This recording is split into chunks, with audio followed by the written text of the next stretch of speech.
The night sky over Earth was calm, but inside NASA's control room, the air was heavy with tension. Dozens of scientists sat in front of glowing screens, watching numbers and graphs scroll faster than their eyes could follow. It had started. A few weeks ago, when the Space Telescope had picked up an unusual signal from the far reaches of the solar system. The signal was faint, but repeating, coming from the dark space near Jupiter's icy moon. Europa. At first, the team thought it was just noise, a simple echo from space, but then the pattern grew clearer. Repeating every 13 minutes. 1. Scientist Dr. Helen Carter leaned closer to her screen, her heart racing. "This is not random," she whispered. "This is something real." The room fell silent as the data replayed on the large central monitor. It was a strange pulse, a wave of energy unlike anything recorded before. The frequency rose and fell in perfect rhythm, as if something or someone was sending it. On purpose, some of the younger researchers looked excited, whispering about the chance of first contact, but Helen felt something darker, an ache in her chest she could not explain. Days turned into weeks as the signal continued. NASA could not keep it hidden, so a select team of astronauts and scientists was formed. The mission was top secret, known only by the code name Project Gateway. Their goal was simple: travel to Jupiter's moon Europa, find the source of the signal, and report back. But Helen knew there was nothing simple about it. At the press conference, the director of NASA spoke with calm confidence. "Ladies and gentlemen, humanity stands at the edge of a great discovery," he said, "near Jupiter. We have found a phenomenon that could change everything we know about the universe." The cameras flashed, reporters cheered, but Helen kept her eyes down. She had seen the raw data, and something inside told her that this was not a discovery to celebrate, it was a warning. The crew chosen for the mission were the best of the best: Captain James Miller, a man known for his bravery and calm under pressure; Lieutenant Aaron Hayes, young and brilliant, with unmatched skill in spacecraft navigation; Dr. Maya Lopez, biologist, who believed the signal could lead to proof of alien life; and finally, Dr. Helen Carter, the scientist who first decoded the signal. Each carried their own hopes, but also their own fears. The night before launch, Helen sat alone in her quarters. Staring at the stars, she remembered the way the signal had seemed almost alive. Pulsing through the void, what if it was not calling them, but luring them? Her hands trembled as she wrote in her journal, "If we do not return, let this be known some truths are not meant to be found." The next morning, the spacecraft Odyssey 1 stood ready at the launch pad. Thousands of people gathered to watch, their cheers filling the air. But inside the capsule, silence reigned. Captain Miller looked at his team, his voice firm but calm. "Whatever waits for us out there, we face it together," he said. His words brought courage, but also a shiver. The engines roared, and the ship lifted into the sky, leaving behind a trail of fire. As Earth shrank below them, the crew felt both pride and fear. Beyond Mars, the signal grew stronger. Vibrating through the ship's systems, the hum of the engines mixed with the eerie rhythm, making it feel like the ship itself had a heartbeat. Helen could not sleep. Every 13 minutes, the pulse echoed in her mind, like a clock counting down. When she closed her eyes, she thought she saw flashes of light shapes forming in the darkness. She told herself it was stress, but deep down, she knew it was something else. After weeks of travel, Jupiter finally came into view. The giant planet loomed like a god of storms, its red eye swirling endlessly. Beside it, Europa glistened white, cold, and silent. But just beyond its surface, the crew saw it, a faint glow hanging in the darkness. It was no star, no planet, no comet. It was something different, something impossible. The instruments went wild, alarms flashing red. The signal was no longer faint. It was screaming, the glow expanded, twisting the space around it like ripples in water. Captain Miller's voice cracked as he whispered, "My God." "It's a portal." Helen's blood ran cold. The signal was not just a message, 'twas a doorway. And now, standing before them, they realized the truth. They were not the first to find it. The room inside Odyssey 1 filled with silence. The crew stared at the impossible sight, their hearts heavy with fear. Helen's words from Earth echoed in her mind. Some truths are not meant to be found, but now there was no turning back. The spacecraft Odyssey 1 drifted silently through the endless black of space. Behind them, Earth was now only a pale blue dot, fading with each passing hour. Ahead of them, Jupiter grew larger, its swirling storms like angry eyes watching their every move. The crew sat strapped into their stations, each lost in their own thoughts. The mission had only begun, but already a strange tension filled the air. Captain James Miller kept his hands firm on the controls, though he knew most of the flying was done by the ship's automated systems. Still, he believed a captain should never trust machines more than himself. Beside him, Lieutenant Aaron Hayes monitored navigation data. But his young face showed unease. Something in the readings was off. The course was shifting ever so slightly, as if invisible hands were tugging at the ship. "Is it the gravity pull from Jupiter?" Aaron asked quietly. Helen Carter leaned over his shoulder, studying the graphs. Her eyes narrowed. "No, this is different. It's irregular. It feels like something is pushing back." Captain Miller gave her a look, half disbelief, half worry. Pushing back? By what? No one answered. In the crew quarters, Dr. Maya Lopez sat alone, recording notes on her tablet. Her voice was calm, but her hands shook slightly. "If this signal is intelligent, then we are the first humans to hear." A voice from beyond Earth, she said into the recorder, but then her eyes darkened. Yet I can't escape the feeling that this voice did not want to be heard. The hum of the ship filled the silence, a constant reminder of how fragile they were in this infinite void. Every 13 minutes, the strange pulse returned, flowing through the radio. Sometimes it was soft, like a whisper. Other times, it crashed like thunder through the speakers. Once, in the middle of their meal, the pulse came with a strange distortion, like a voice trying to form words. The crew froze, spoons and cups suspended in midair, eyes locked on the static-filled sound. Then it was gone, leaving only silence at night. When the lights dimmed, the crew tried to rest, but sleep was a luxury they could not find. Aaron tossed in his bunk, waking from dreams of shadows crawling across the walls. Maya whispered prayers, her hands clutching a small cross she wore on her neck. Helen lay awake, staring at the ceiling, counting the minutes between each pulse, and Captain Miller sat in the control chair, refusing to close his eyes, watching the endless stars drift past. On the 5th day of travel, the ship's systems began to fail. First, the communication array flickered, cutting their link to Earth for a full hour. Then, the oxygen recycler shut down without reason, forcing Aaron to crawl through narrow tunnels. To restart it, when he returned, his face was pale, his voice shaking.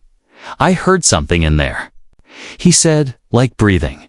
The others exchanged uneasy looks, but no one laughed. Helen pulled up the ship's logs, her fingers racing across the keys. "There's no technical reason for these failures," she said firmly. "It feels like something is testing us." Captain Miller tightened his jaw. "Machines don't test people, Doctor. They break or they don't." But even he could not hide the crack in his voice. Later that night, as the crew gathered for a meeting, the pulse returned again, stronger than ever. This time, it shook the walls of the Odyssey, lights flickering in rhythm with a sound. Suddenly, a sharp cry echoed through the cabin. Maya clutched her head, her eyes wide with terror. "I saw them," she gasped. "Faces watching us." In the sound, Aaron Rushed to her side, his own voice trembling. "She's not wrong. I think I saw something too." Just for a second, shapes moving in the static. Helen's lips tightened. She wanted to deny it, to call it fear or imagination. But deep inside, she knew it was real. The signal was not only heard, it was seen, maybe even felt, as the days stretched into weeks. The crew grew more silent. Meals were eaten in near darkness, conversations cut short. The bond between them was strong, but now a shadow sat at the table with them. They were no longer just astronauts on a mission. They were prey walking into the unknown. Finally, after what felt like forever, Europa appeared on the horizon, white and cold. Glowing under the light of distant sun, the crew gathered at the viewport. Staring in awe and fear, beside the icy moon, the strange glow was clearer now. Hanging in the void like a wound in the fabric of space, it shimmered, twisting, bending. Light around it in impossible ways. The pulse grew so loud now that it vibrated through their very bones. Aaron whispered, "We shouldn't be here." Maya's eyes filled with tears. "Then why does it feel like we were invited?" Captain Miller turned to his crew, his face pale but steady. "Whatever waits for us in there, we will face it together," he said, but in his heart. Even he knew the truth. This was not a journey of discovery. This was a journey into the unknown, and the unknown was waiting. The spacecraft Odyssey 1 drifted silently into orbit around Europa. The moon looked beautiful from a distance, covered in ice, shining like a jewel against the darkness of space. But to the crew inside the ship, it did not look peaceful. It looked like a grave. The glowing anomaly near the surface pulsed stronger now, bending light around it, stretching reality like it was alive. Captain James Miller gripped the edge of his chair, staring at the strange glow. He had seen storms, disasters, and the endless emptiness of space, but nothing had ever made him feel this way. This was not just another scientific mystery. This was something unnatural, something that did not belong. Reading energy levels now, Lieutenant Aaron Hayes said, his voice shaking. His screen flashed with numbers rising far beyond normal limits. "This isn't possible," he whispered. "The power is infinite." Dr. Helen Carter leaned closer, her heart pounding. "No energy source in the solar system could do this," she said. "Whatever this is, it breaks every rule we know." The ship's instruments began to flicker, lights dimming. For a moment, as if drained, then, without warning, a burst of static screamed through the radios. The crew flinched as the pulse hit them again. Stronger than ever, but this time it carried something new. A faint voice, broken and distant, hidden. Inside the static, "Help us." Silence filled the cabin. Maya Lopez's face turned pale, her hands trembling. "Did you all hear that?" she asked, her voice cracking. Aaron nodded, fear in his eyes. It sounded human. Helen's lips pressed tight, her mind racing. "No," she whispered. "It wants us to think it's human." The crew decided to send a probe into the anomaly. The small drone detached from the Odyssey, drifting slowly into the glowing rift. At first, the camera feed showed only static. Then the image cleared.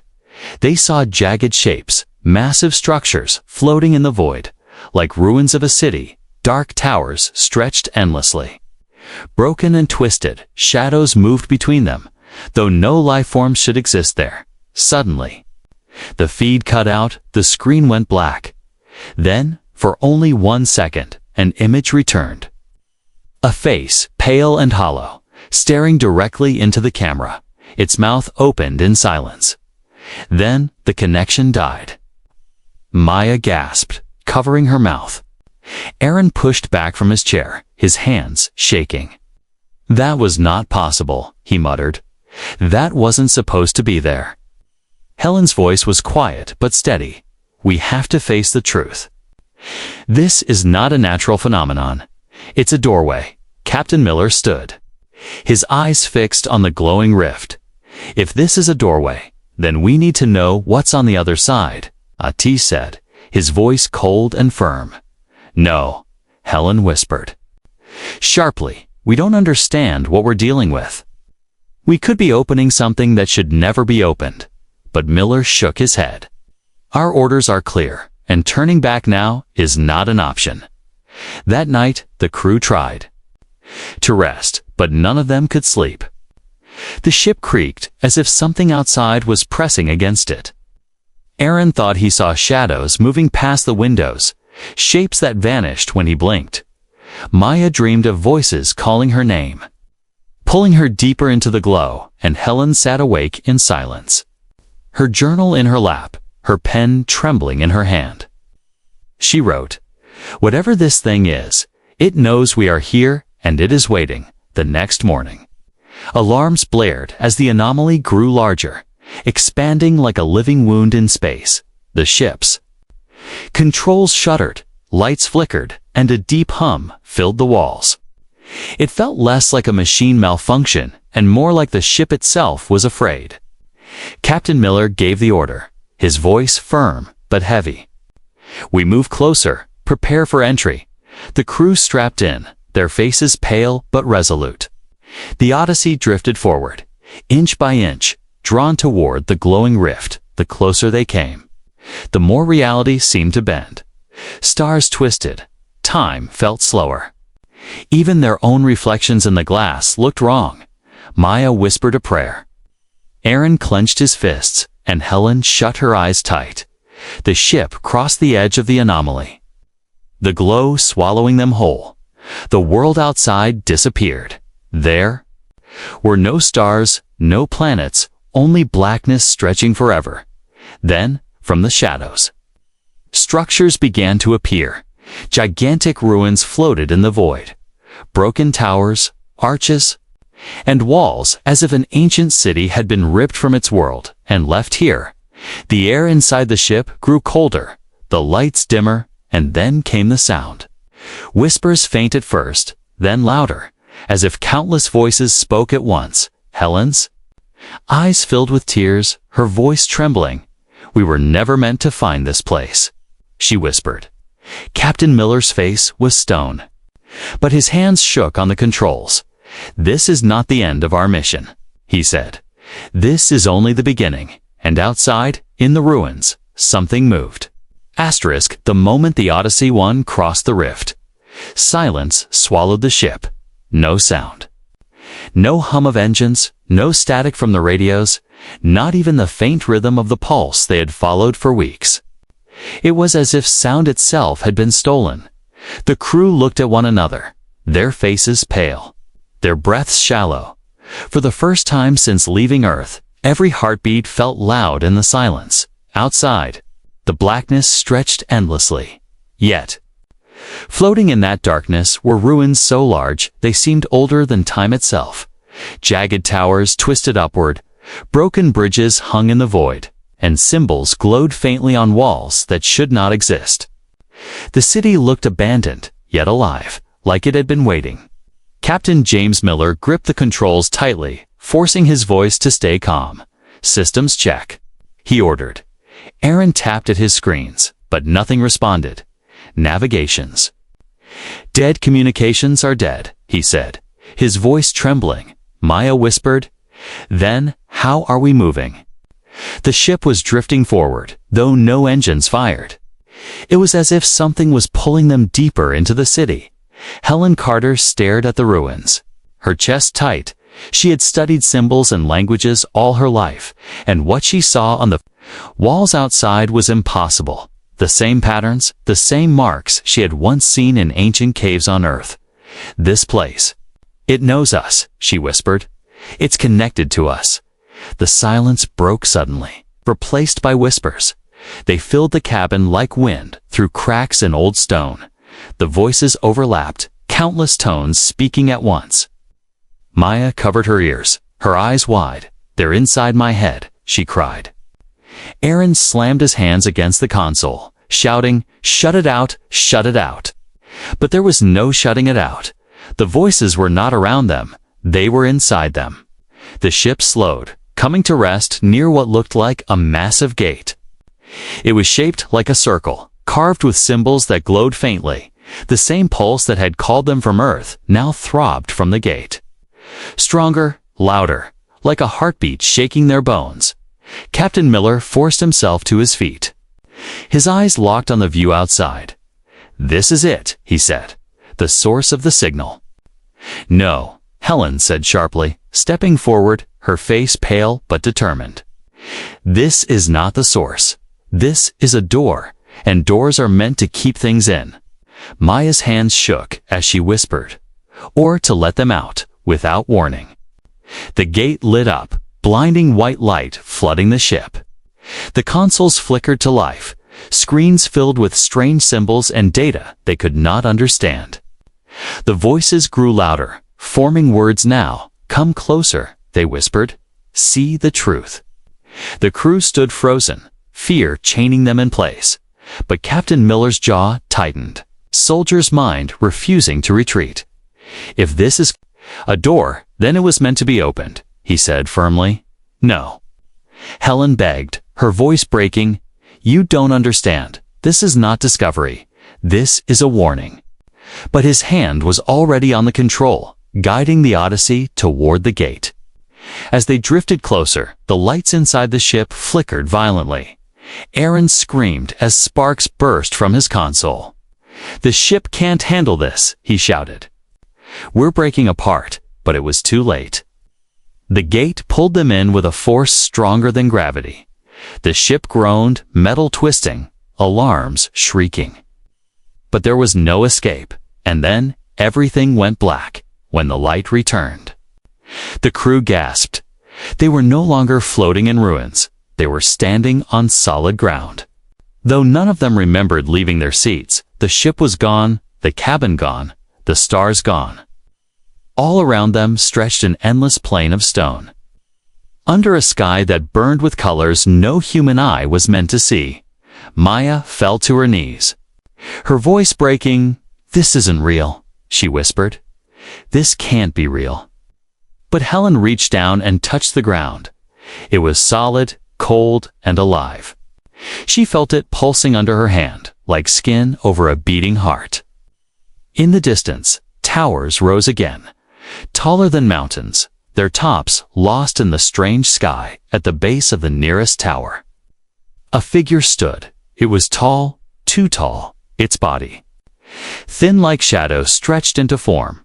It had no face, yet Helen felt its eyes pierce through her. The whispers returned, stronger, now speaking as one voice. "You open the way." Captain Miller stepped forward, forcing his voice steady. "Who are you?" he demanded. "What is this place?" The figure tilted its head, its shape flickering like smoke in the wind. "This is where your kind was never meant to walk," the voice answered. Maya sobbed, covering her face. Aaron clutched his chest. As if his heart was being squeezed, Helen stood frozen, her mind racing with a single thought. This was not discovery. This was judgment. The ground beneath them trembled, cracks spreading across the plain, light seeping out like fire. The voice grew louder, shaking the air. "You are not the first to open the gate," it said, "but you may be the last." Helen's eyes filled with tears. Her journal back on Earth had warned of this moment. And now, standing before the impossible, she knew the portal was never meant to be entered. It was a prison, and they had just unlocked it. The stone plain stretched endlessly beneath their feet, a tay, glowing faintly with cracks of light like veins under skin. Above them, the sky burned in shifting colors. Alive with storms of fire and shadow, the crew of Odyssey 1 stood frozen, staring at the impossible world around them. Their ship was gone, the stars were gone, yet the weight of reality pressed heavy on their bodies. This was no dream, no hallucination, it was real. Helen Carter slowly turned, her eyes wide, her heart pounding. She saw symbols carved into the stone around them. The same strange patterns she had seen on Earth, in caves and ruins thousands of years old.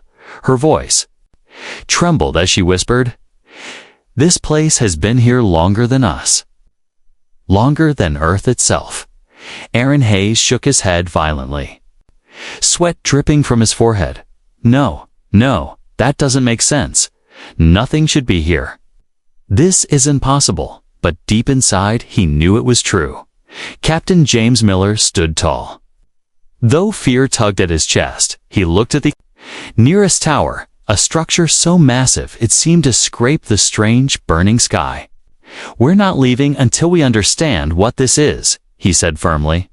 Maya Lopez clutched her cross tightly, her lips moving in prayer, but she followed. The others, as they began to walk toward the tower, the ground echoed under their steps as if hollow. As if something beneath was listening. The closer they came to the tower, the more they saw the walls were covered in carvings, telling a story. Helen's eyes scanned the symbols, her hands tracing the grooves. She gasped, her face turning pale. "These symbols. They are on Earth too," she whispered. "Egypt, Samaria, the Mayans, they all had pieces of this." Maya's eyes widened in horror. "Are you saying they came from here?" Helen nodded slowly, her voice breaking. "Our civilizations might have been touched by this place long ago." The carvings showed tall, shadowed figures reaching through portals, teaching, guiding, and sometimes destroying. And then the carvings changed. They showed battles, fire in the skies, and the shadowed figures being locked away inside great gates, prisons sealed with symbols of power.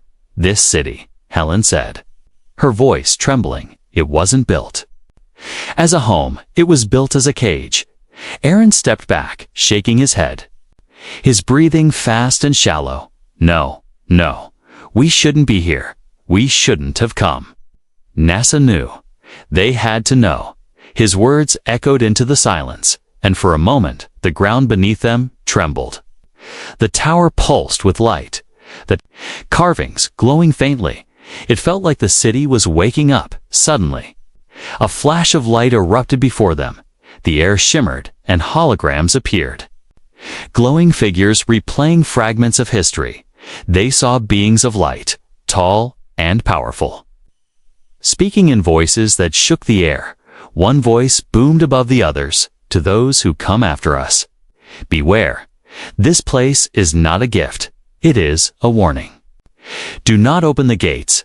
Do not set them free." Maya covered her mouth with her hands, tears in her eyes. "They left this message for us," she whispered. "They tried to stop us." But Helen's eyes darkened. Her voice was low, and yet, "We opened it." The hologram flickered, showing shadows moving across the city. Tall figures with hollow faces, reaching, spreading darkness wherever they walked. The light beings fought them, but the shadows multiplied, endless and hungry. Finally, the vision showed the gate closing, the shadows sealed away, the city left to drift in this void. And then, the hologram vanished, leaving only silence. The crew stood in shock, their minds reeling. Captain Miller clenched his fists, refusing to believe what he saw. "We don't know if that was real. It could be a projection, some trick," he argued, but his voice cracked with doubt. Helen turned to him, her eyes fierce. "Everything we've seen is real, Captain. This isn't a trick.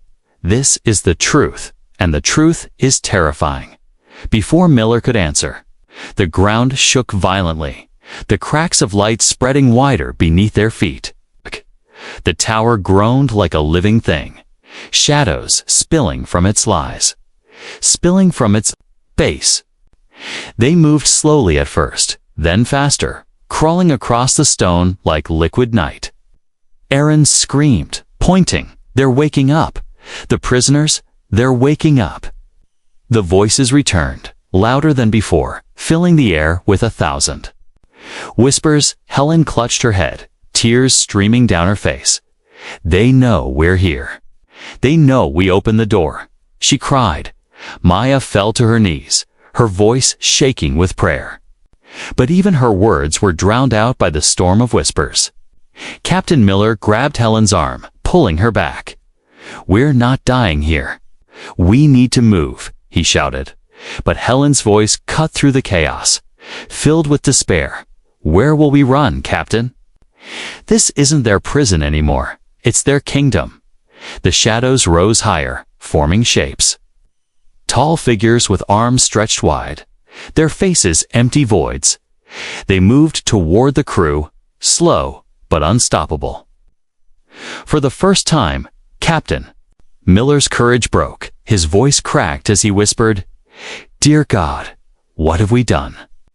The crew huddled together, the glowing ruins towering over them. The prison of the forgotten civilization had been opened. And now the forgotten were awake. The shadows rose from the cracks like smoke given shape.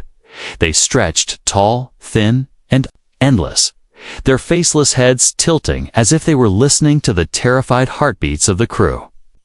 The ground trembled beneath every step they took, the ruins of the forgotten city glowing faintly in answer. It was as if the prison itself was waking with its captives. Captain James Miller drew his weapon out of instinct. Though bullets meant nothing here, his hands shook as he aimed into the darkness. "Stay together," he barked, his voice breaking. "Don't let them surround us." But the shadows were already everywhere, sliding across the stone like rivers of night. One of them brushed against a wall, and the stone melted away like wax. Leaving only emptiness, Aaron Hayes staggered backward, his breath short and ragged. "They're not solid. They're not even alive," he whispered. "There's something else, something older than life." Helen Carter clutched her head, the whispers growing louder inside her skull. "They're speaking," she gasped. "They're not just moving. They're speaking to me." Maya Lopez grabbed her arm, eyes wide with terror. "What are they saying?" Helen's lips trembled. "They're saying, oh, they remember us." The shadows surged forward, not fast, but steady, unstoppable. Maya screamed as one figure loomed over her, its faceless void inches from her eyes. She tried to run, but the ground split open, light bursting upward, trapping her in place. Captain Miller fired into the shadow, but the bullet dissolved before it reached. Swallowed by the darkness, the shadow leaned closer, and Maya's scream echoed until it was cut off. She was gone, vanished, her cross falling to the ground where she had stood. "No!" Aaron shouted, his voice breaking. He stumbled toward the spot, but Helen pulled him back. Her hands shaking. "She's not gone," Helen whispered, her eyes wide with horror. "She's with them now," as if to prove her words. The whispers grew louder, and within them, Maya's voice joined, crying, begging, then laughing. Aaron clutched his ears, screaming, "That's her! That's her voice! They have her!" The crew was now three, standing against an army of shadows. Captain Miller forced his breathing steady, though fear clawed at his chest. "We move to the tower," he ordered, pointing toward the massive structure glowing in the distance. "It's the only chance we've got."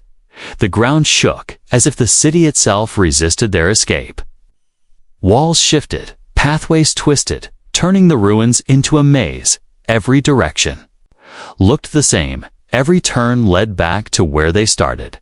The shadows followed without rushing, confident in their trap. Helen stumbled, clutching her journal tight against her chest. "This place isn't a city," she whispered. "It's alive. It's changing around us." Suddenly, Aaron screamed. His body lifted from the ground by unseen hands. He clawed at the air, his face twisted in terror. "I can't breathe," he choked. "They're inside me." His eyes rolled back as black veins spread across his skin. Helen grabbed him, pulling with all her strength, but the shadows tightened around him. Aaron's mouth opened in a silent scream, and then, like Maya, he was gone. Helen collapsed, sobbing. "They're taking us one by one," she whispered. "We're never leaving this." Place, Captain Miller dragged her to her feet. His jaw tight, his eyes burning with determination. "Not while I'm still alive," he said. Though fear laced every word, the whispers grew louder, now forming sentences. Echoing through the ruins, "You opened the gate," the voices said. "You belong to us." Helen shook her head violently, covering her ears. "No, no, I won't listen." But the words crawled inside her mind like worms. Visions flashed in her head, Earth's burning, cities crumbling.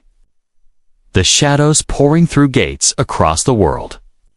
She saw oceans boil, skies torn apart, and humanity screaming in the dark. Her voice cracked. "They don't just want us. They want everything." The ground split open again, and from the cracks rose a colossal shape, bigger than any shadow they had seen before. Its body like a mountain of night. It had dozens of arms, each stretching endlessly. Its faceless head, crowned with twisting horns of darkness, the smaller shadows bowed before it. Whispering louder and louder, Helen's knees buckled, her voice shaking. "This is their king," she whispered, "the one they sealed away." The colossal figure leaned closer, the void of its face staring into theirs. Its voice shook the ground, the towers, even the air itself. "You are not the first to enter my cage," it said, "but you are the first to open it wide."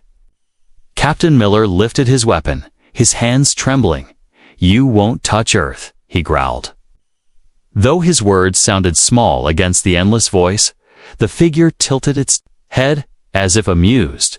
"Earth is already ours," it said. Helen screamed, falling to her knees. "No, no, you're lying," she cried, but in her mind, she saw flashes of Earth against cities already dark, skies filled with shadows, the same symbols glowing on ancient ruins across the world. It wasn't just the future, it was the past repeating. Captain Miller grabbed Helen's arm, pulling her away. "Run," he ordered. Though his own voice cracked with despair, they sprinted through the ruins, shadows rising higher around them. Walls closing in, the whispers deafening. Every step felt slower, every breath heavier, as if the city itself was swallowing them. Behind them, the colossal figure raised its arms, its voice booming. "The prison is open, the chains are broken." The horror awakens, and the forgotten city screamed with it.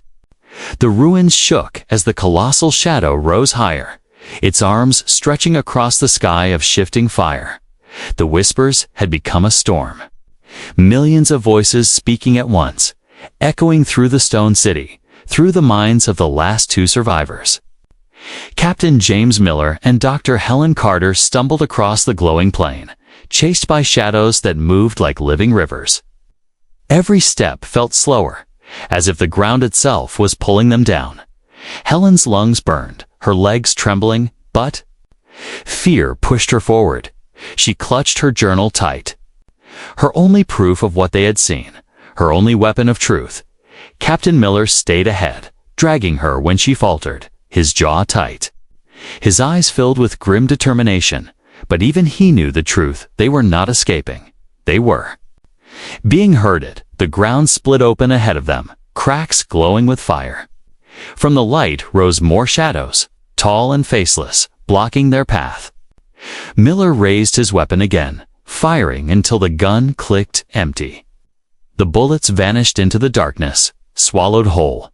Helen screamed, clutching her ears as the whispers grew louder. "They know us. They know everything about us," she cried. "They've been watching us for centuries."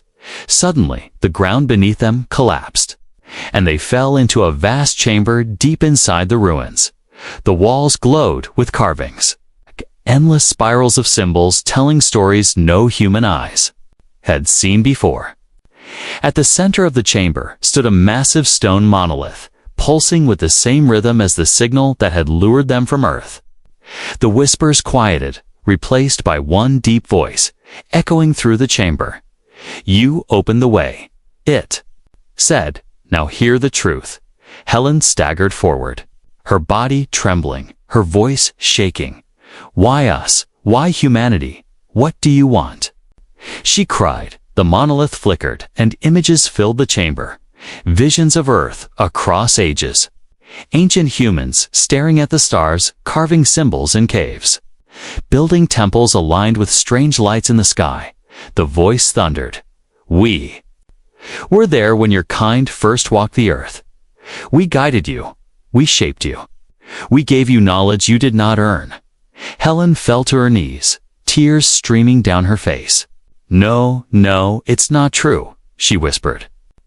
"We built our own world. We made our own future." But the voice shook the air again. "Your future was never yours. You are children of the gate. And now you return to your origin." Captain Miller stepped forward. His voice hard, his fists clenched. "If you controlled us once, you won't again," he growled. The shadows around them stirred, the colossal figure outside echoing the voice. "We were not meant to rule. We were meant to feed," it said. The vision shifted, showing humans bowing before shadowed figures, entire cities falling into darkness. Oceans boiling, skies torn apart. Helen's breath caught in her throat. "It happened before," she whispered. "That's why the city was sealed. Why the portal was locked." The monolith pulsed brighter, the ground shaking violently. "They sealed us away, but you have freed us. And now your world will fall." Again, Helen clutched her journal, her voice breaking. "No, I won't let you. Humanity has to know the truth. They have to be warned." She opened the small recorder she carried, her trembling hands pressing the button. Her voice cracked as she spoke. "This is Dr. Helen Carter, recording from beyond Europa. The signal is not a discovery, it is a prison. We opened it, and we unleashed them. Humanity must prepare. Close the gates, destroy them if you can, or Earth will be next." Suddenly, the shadow surged into the chamber, wrapping around Miller, pulling him off his feet. He shouted, struggling against the darkness. His voice hoarse. "Helen, finish it, send the message." His body twisted, his scream echoing until it was cut off. The shadows consumed him, leaving only silence. Helen sobbed, her hands shaking. But she pressed the recorder to her chest. The colossal shadow's voice filled the chamber. "You think a warning will save them, but the truth cannot be stopped. The gates are many, and the chains are broken, the walls cracked, the chamber collapsing around her. The monolith glowing so bright it burned her eyes, but she held on. Whispering through tears, some truths are not meant to be found, but they must be told. And then darkness swallowed her. Far away, on Earth, weeks later, NASA received the final transmission. The voice of Helen Carter crackled through the speakers, broken, filled with fear, but clear enough to understand. It repeated the message. Warning of the prison, the shadows, the truth. The scientists in the control room sat frozen, staring at the data, the words echoing in their minds. Some turned pale with horror. Others whispered that it had to be a hoax, a malfunction. But the director of NASA sat in silence, his face unreadable. Finally, he stood. Turning to his team, prepared the next mission. He said coldly, "We go back." The room fell silent. Then, filled with the sound of typing, planning, calculating. No one spoke of Helen's warning. No one questioned the danger. They only thought of discovery, of power, of secrets waiting to be unlocked. And far beyond Earth, in the ruins of the forgotten city, the shadows whispered in unison. The gate is open, the truth is free, and the end has already begun.